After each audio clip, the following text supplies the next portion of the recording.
Overseas now, and Donald Trump has become the first former American president ever to be criminally charged.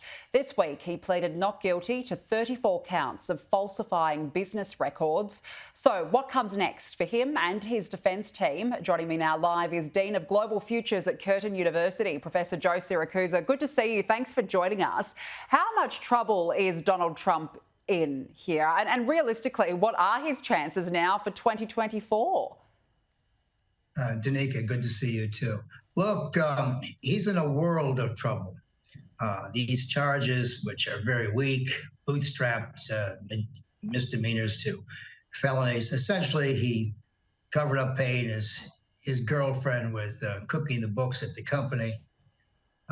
It's hardly startling, but he got caught at it. So everybody who wants to get Donald Trump is going at him.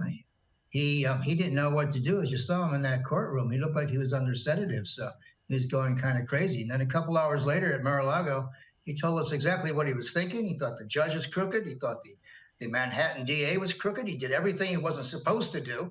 And of course, there's going to be enormous pressure on the judge to hit him with contempt, which is a $1,000 fine, which is it's a drop in the bucket for this guy, plus 30 days in jail. So, and of course, if Trump keeps going on the way he does, the prosecutor can then lay one more charge against him, obstruction of justice, which makes the case even more serious. Look, I don't know if this case is going to go very far, but it's certainly going to consume things up till December. The president's lawyers are going to be able to file a number of motions. They're going to try to look at the statute of limitations, maybe move the venue. They have all kinds of questions about this thing, whether the validity of moving a misdemeanor to a felony is actually legal or makes sense in this case. And the whole time, you wouldn't know that Donald Trump hasn't stopped running for president. As soon as he began the proceedings here, the arraignment, his stock went up. That is, he started getting more donations for his presidential campaign. And he started getting more supporters. Even Mitt Romney came out and said the charges against him are a little on the fishy side.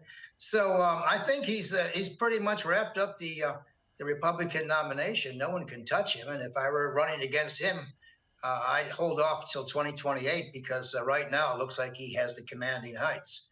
How's this going to turn out? We really don't know. But I'll tell you what, we all like a great Shakespearean play. And Donald Trump's fall has been Shakespearean.